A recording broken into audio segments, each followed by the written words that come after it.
Hi, apologies that I haven't been posting very much on the channel recently, but to be honest with you, I've been struggling just a wee bit. As many of you will know, I had an operation on my big toe back in November. An operation for a thing called hallux rigidus, which is a stiffening of the big toe joint due to arthritis. And I actually had the toe fused. I had the two parts of the bone fused together. And the good news is that's been really successful. I've got absolutely no pain from the toe joint at all now. And you know, that's after many years of being very painful on the toe, and it really was limiting my walking. I actually got to the stage where I could barely walk the length of myself.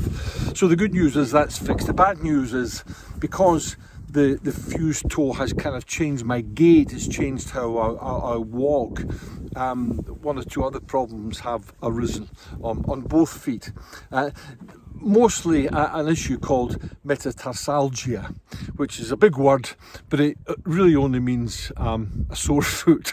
And it's basically under the metatarsal heads. It becomes very painful after a while, and I've got to stop and have a break for a few minutes, and then I can walk on again. But it is a bit debilitating, I have to say. So I think at some stage I'm going to have to go and see a podiatrist and maybe get some custom-made orthotics to put in my shoes and my boots. At the moment, I'm putting some little pads on the insoles of my shoes and boots, just to kind of ease the pressure on the metatarsal heads, and that seems to be working reasonably well. But for the moment, I think the main thing for me, after several months of absolutely no exercise because of this operation on my foot, the important thing for me now is to get out there, lose some weight and get fit, because I've got some pretty big projects coming up in the near future.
I just mentioned various projects lined up for the summer. I was supposed to have a new book come out in April, but the COVID pandemic made us take the decision to delay publication. So the book, called An Eye to the Hills, will now be published next year. That's in April 2023. Now, that delay has given me a wee bit of space and time. So I'm going on a trip I've wanted to do for many years. I've long been interested, fascinated in the Celtic connections between Ireland and Scotland, and in particular the connections between our traditional music, our folklore, our history, and of course our landscapes, especially the hills.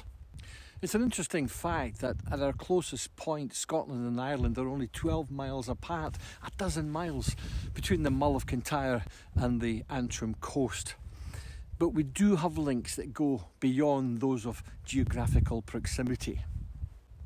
A shared Gaelic language dates back centuries, as does a wealth of ancient folklore.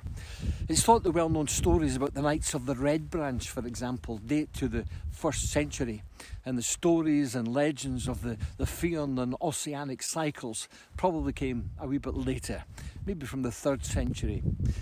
But such tales are almost contemporary if we compare them with other aspects of our shared culture.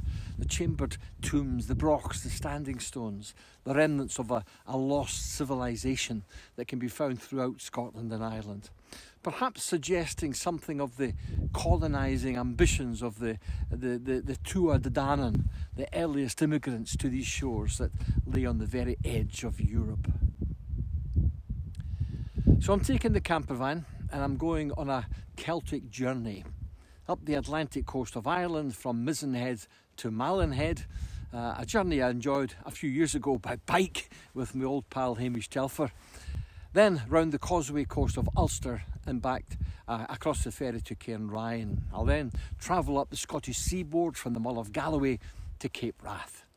And if all goes well, there'll be a book in it and a series of video blogs for the channel.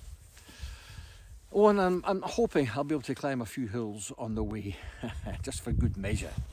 So if you want to join me, make sure you hit that subscribe button and the other one that notifies you when there's a new video online. It really does help.